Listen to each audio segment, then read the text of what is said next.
want to refinance like a pro, make sure you don't do these 4 things when it comes to refinance. Now I'm going to show you a real example that happened last week, and pay attention. These 4 refinance tips will save you heaps of money. And again, no financial advice. And for those first home buyer noobs out there, what is a refinance? A refinance is when you have a loan, for example, with a bank, St. George, and the amount could be anything. For this example, $651,200. But the interest rate here is pretty shit, or you're on a fixed rate and you're expiring into a higher variable rate. A refinance happens when you choose a bank, which the client chose HSBC, to use the loan to pay out this loan to carry forward this loan so that the new property goes under this bank. And that is a refinance in a nutshell.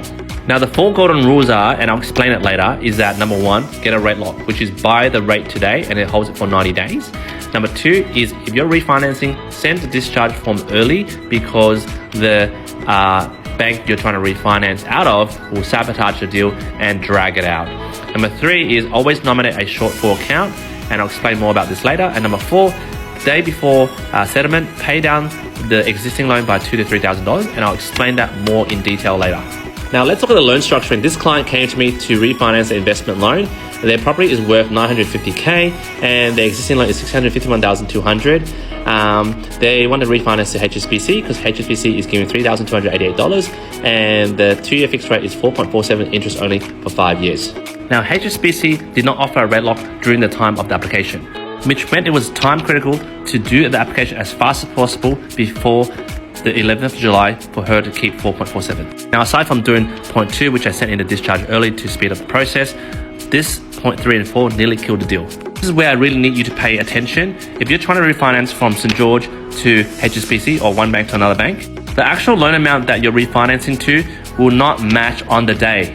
There will always be a shortfall, which means the bank that she was with, the existing loan was $651,200, but on settlement day, they were like, oh, well, there's an extra $2,000 of costs.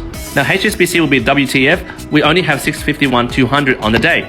Now, imagine you didn't know point 3 and 4, and settlement was booked on 11th of July, and you didn't have a shortfall of $2,000 in the shortfall account, or you didn't pay down the loan by $2,000. So the loan was $649,200 plus their fees that would match the current bank taking over the loan. Or not this setup because I applied the 4 principles I just gave you. And if you're confused by this, imagine a client because English is not her first language, and luckily I'm bilingual.